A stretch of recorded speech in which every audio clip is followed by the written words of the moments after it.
In 1859, a seemingly harmless act would set the stage for one of Australia's most significant ecological disasters. A man named Thomas Austin, yearning for a taste of home, brought 24 wild rabbits from England to his property in Victoria. His intention? To recreate the familiar pastime of rabbit hunting on Australian soil.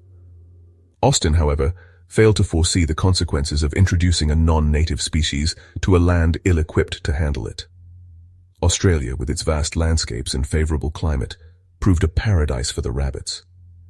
Lacking natural predators and diseases that kept their populations in check back in Europe, they multiplied at an alarming rate. What was initially intended as a source of leisurely hunting quickly escalated into an uncontrollable invasion. The rabbits, with their voracious appetites and rapid reproduction rates, were poised to transform the Australian landscape forever. Within a few decades, the descendants of Austin's 24 rabbits exploded into a nationwide plague. Millions upon millions of rabbits swarmed across the continent, their numbers swelling at an alarming rate.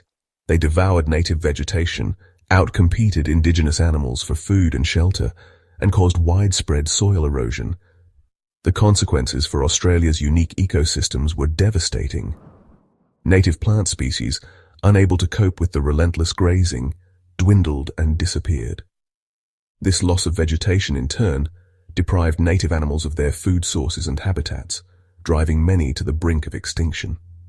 The rabbit plague became a national crisis, threatening not only the environment but also the livelihoods of farmers and graziers. The economic impact of the rabbit invasion was staggering, with agricultural losses reaching astronomical figures. Desperate to combat the furry invaders, Australians deployed a range of measures, some more successful than others. They erected thousands of kilometers of fences in a bid to contain the rabbit spread, a costly and ultimately futile endeavor. Bounties were offered for rabbit carcasses, encouraging widespread hunting and trapping.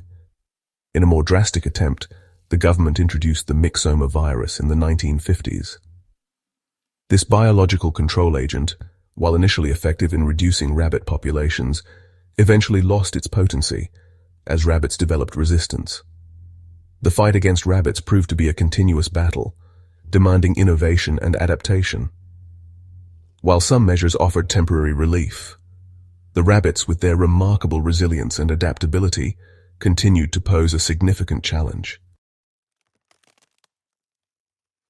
Australia's battle with the rabbit plague underscores the profound and often irreversible consequences of introducing non-native species.